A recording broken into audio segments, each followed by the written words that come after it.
Yo, what's up, gamers? Welcome back to the channel, and today, if you clicked on this video, congratulations.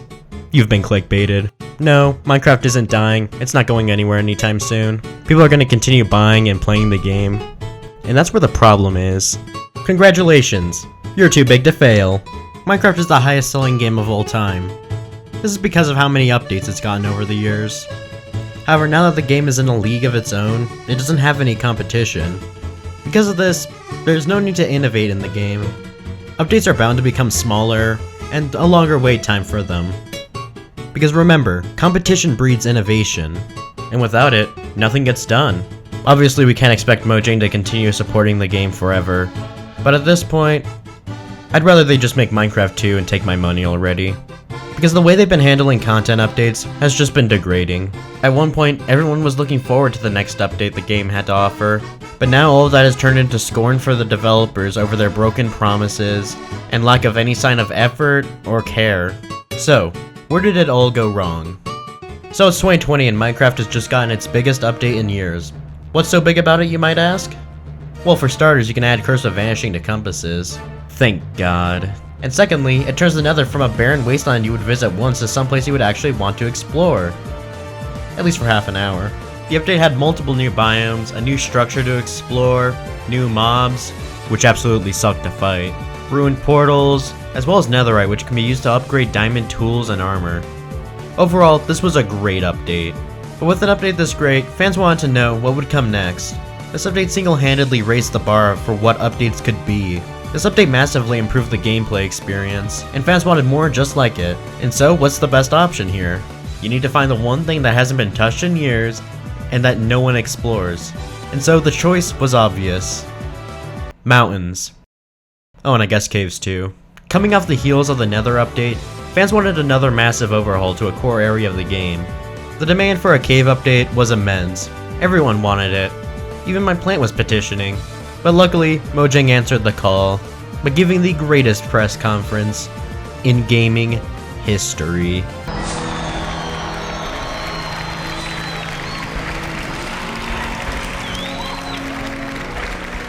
This update would feature new terrain generation, deeper caves, and 4 times the map size. It is 4 times the size. We would have the Deep Dark with the game's newest boss, the Warden, capable of killing even the most well-equipped players.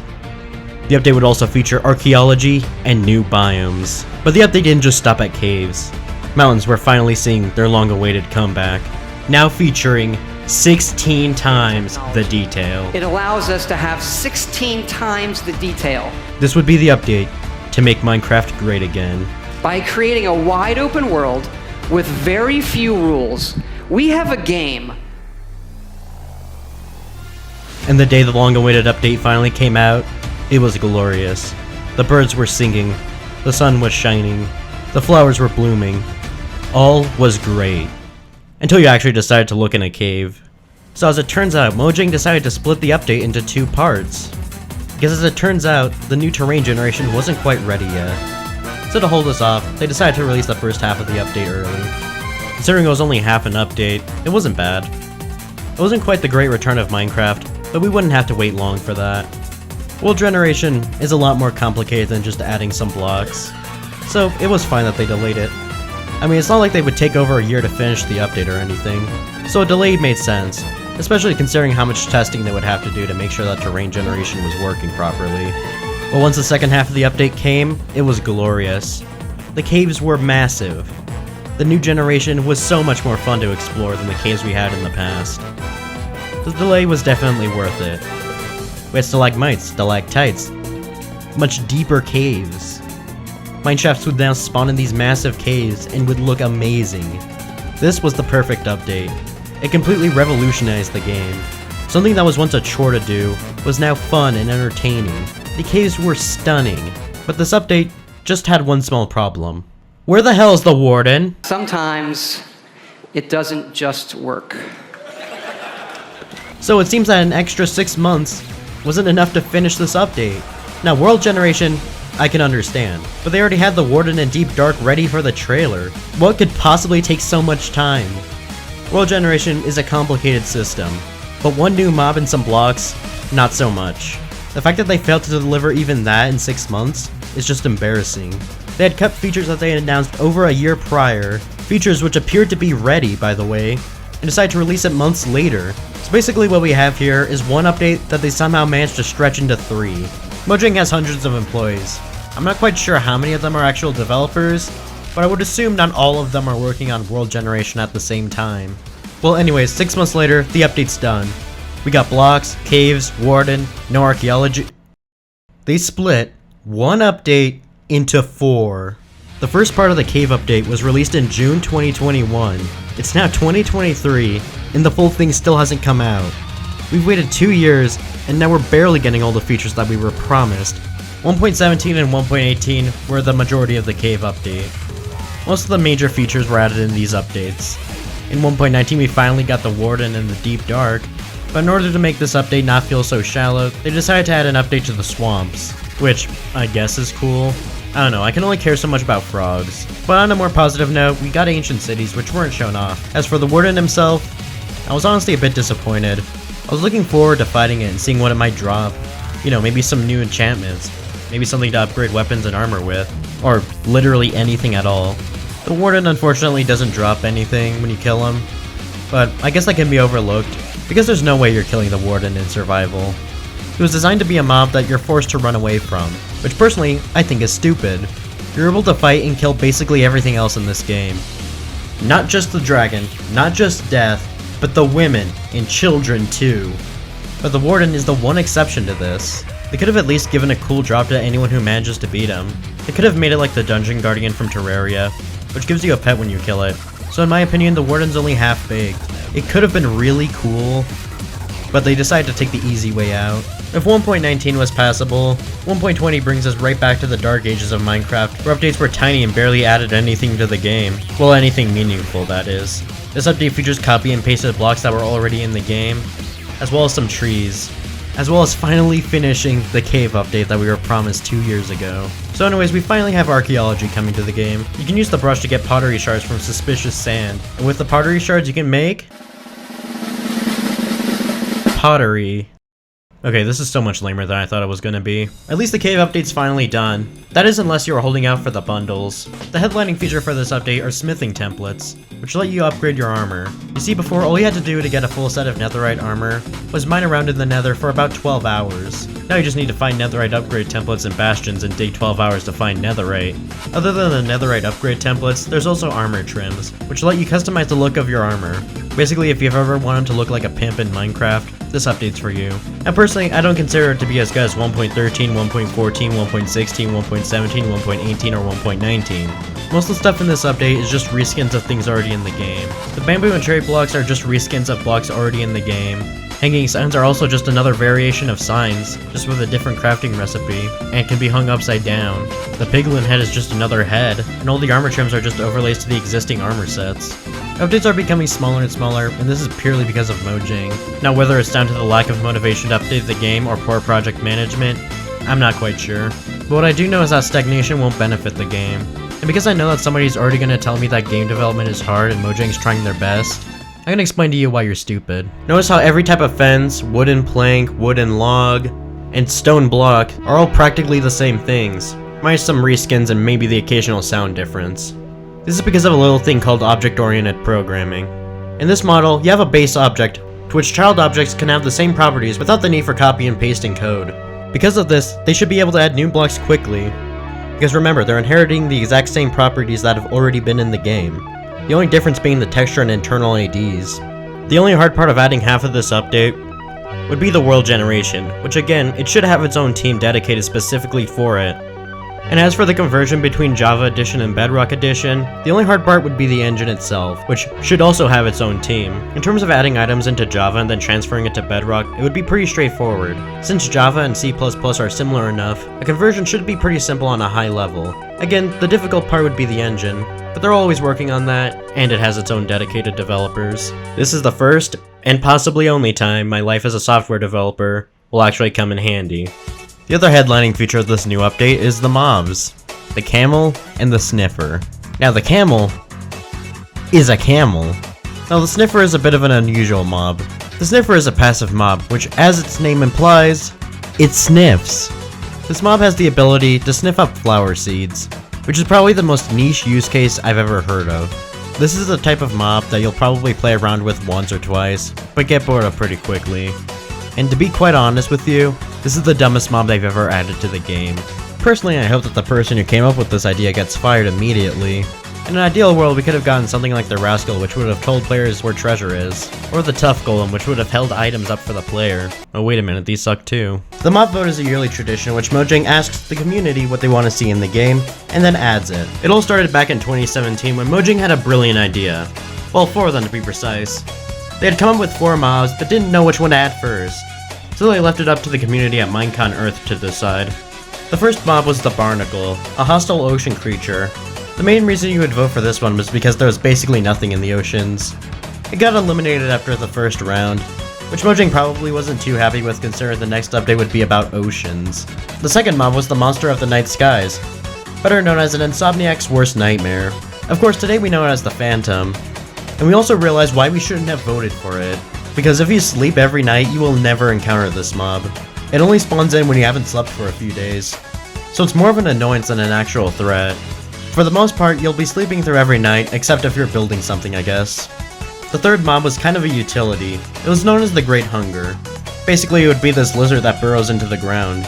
It would eat up items and mobs, but it had the added ability of being able to add or remove enchantments. It finished in second place behind the worst mob in the game, and honestly should have won. And honestly, I think it would have won knowing what we know now.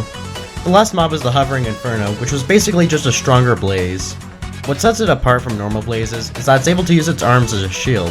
This definitely would have made the Nether a lot more interesting, especially for the time.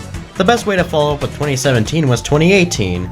This year, instead of having the community vote for a mob, they had them vote for a biome that would be updated. Starting off with the desert, we would have gotten rats, trees, and water. Is it any wonder why it barely got 15% of the vote? Next up is the taiga, which got sweet berries, campfires, foxes, and a landslide victory. Next up was the savanna, which mostly solidified the taiga's victory. It would have gotten tall trees, termites, and ostriches. Again, is it any wonder why the taiga won? 2019 had another biome vote. First off, we have the Badlands, which would have gotten us tumbleweeds, vultures, cactus, and 14% of the vote.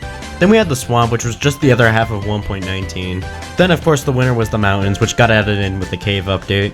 And then we had 2020, the beginning of the end. Yo, what's up guys? My name is Mojang, and today we have 2 different choices for you people. In box number 1, we have a PSA 10 first edition Charizard worth $50,000. And in box number 2, we have a boxing glove attached to a spring, so that way when you open it, you get punched in the face. Oh, by the way, please, this one's so much cheaper to make. In 2020, we had the most important decision of our lives, between the Moo Bloom, Iceologer, and the Glow Squid. The Moo Bloom was just a cow with flowers on it. Honestly, I'm shocked by the fact that it got double the votes as the Desert and Badlands. Then we had the Iceologer, which was a variation of the Illager class. This mob would have spawned on the mountains, and would have made a perfect addition to the mountain update that we were already gonna get. Then we had the Glow Squid, which as its name implies, it glows. Obviously we know which one was cooler, but we all know how the election turned out in 2020. Obviously the cat was the first to get voted out, but I'm still unsure how a third of the people thought that was the best mob. And then the second round happened, and this was the moment that Minecraft would change forever.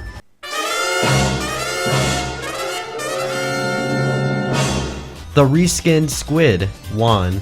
The people have spoken, and today we have a squid that will kill itself for our amusement. Well, that really was a free and fair election, in which absolutely nothing shady happened. Wink. And if you didn't get that, I'm saying the election was stolen. I have about the same amount of confidence in this poll as I do the government telling the truth on the assassination of JFK. Alright, so basically there's this guy named Dream, and he really likes squid, and I mean really likes squid. Now this may just be because squid are the natural enemy of axolotls, of which his boyfriend George was heartbroken by one of them, as established in the last video. Regardless of why he wanted a squid that won't actually glow in the game to be added, it has to be noted that his fans are extremely autistic and extremely loyal. So therefore to all the 12-year-olds, his word becomes law. And so Dream, with his 12-year-old army, was dedicated to making Minecraft a worse game. Obviously he declared his war on progress like everyone else. But where he took it a step further, was with this tweet right here. I know, you can't see it because it got deleted. But thanks to the power of the internet, we know that he was bribing his fans to vote for the glow squid, using the only acceptable form of currency on Twitter, a follow. And believe me, the kids didn't waste any time. And so the reskinned squid won. But hey, at least we can make our signs look a bit nicer now. Obviously, people weren't too happy with Dream after this. And rightfully so. Because of him, we basically just got a retextured squid in the game. Not that the cow would have been much better, but I guess it doesn't really matter since Mojang's gonna add all the mobs anyway. Hey, why are there words on the ceiling? So to date, Mojang has only added one of the runner-ups in these votes, that being the swamp. That means none of the other mobs from 2017, none of the other biomes from 2018, only one of the biomes from 2019, and as expected, none of the mobs from 2020 or 2021. And now for a problem affecting the two most recent votes. The mobs suck. 2021 gave us the Glare, Alea, and Copper Golem. The Glare would have looked around and alerted the player that it was dark enough for mobs to spawn. So basically a living F3 menu. Is it any wonder why it only got 11%? Then we have the Alea, which is a little fairy that goes around collecting items for you. You just give it an item and it goes around collecting more of it within a set radius. The Copper Golem sought to finally give copper a use in the game. But this time you weren't just voting for a mob, you're also voting for a button. The use of this mob is to go around pressing buttons. Oh, and also to make sure the Alea won. The past 3 years of mob votes have been pretty bad. The mobs have either been reskins or completely pointless. I mean, sniffing up flower seeds isn't exactly the most sought after superpower. I think it's pretty clear that they've run out of ideas at this point. The only reason they're doing the vote now is so that way they can have more people watching the event. You know, free promotion's always a good thing. And no matter how close the poll is, only the winner is actually getting added to the game. They've thrown out a bunch of concepts over the years. They've come up with so many ideas and they've just thrown them out. 2020 wasn't even original ideas, it was just mobs from dungeons and Earth. At this point, Mojang is just putting out literally anything that they can think of, no matter how stupid or useless it may be. And circling back to the Alea, I never even realized it was in the game. I know, impressive. With the lack of meaningful content, the delays, and all of the lackluster mob ideas, it's no wonder why people think Mojang are just sitting on their asses all day. But I have proof that they aren't lazy. I know being a developer is hard, and we don't realize all the work they need to do behind the scenes. So that being said, I heard you guys like Sonic. Welcome to Bedrock Edition, the version with absolutely no shortcomings whatsoever. And this is the marketplace. Today and today only, we have a 2-for-1 special. Buy the SpongeBob SquarePants Adventure Map, and you will receive a SpongeBob SquarePants brand popsicle. Since Mojang makes a bunch of money from the marketplace, it's cheaper and more profitable to support this, as opposed to making updates to the main game to drive game sales. And yes, people actually buy them. And by people I mean kids. And YouTubers. Running the marketplace is what keeps updates coming and keeps the game profitable. And because of this profitability, I wouldn't be surprised if they stopped supporting Java in the next 10 years. So no, Mojang isn't lazy. They're just working smarter, not harder. Well, at least the team in charge of the shop is. Because remember, the team is split up to work on different parts of the game, and the majority of their work seems to be to drive in-app purchases. So Mojang is suffering from the same problem as 343. They aren't adding enough content to the game at a fast enough rate. The only difference being that Minecraft is untouchable. They can go a full year without a major update, and the player base will still hold on strong, no matter how bad things get. I mean, look at Geometry Dash. That game hasn't had a major update in like half a decade, and the player base is still holding on strong, driven solely by user content. So no, Minecraft isn't going anywhere, and that's okay. We all still enjoy playing the game, and no amount of bland content will change that. Minecraft is as fine as it is. There's a bunch of different types of players who focus on different parts of the game. Like, new updates don't have an effect on server players, they all play on 1.8.9 anyways. There's already enough content for every type of player, and Mojang doesn't really need to do much. They only release the occasional update to bring back interest to the game every few months. In fact, we're lucky that they're even still supporting the game at all. They don't have to be making us any of these updates, so we really can't complain too much.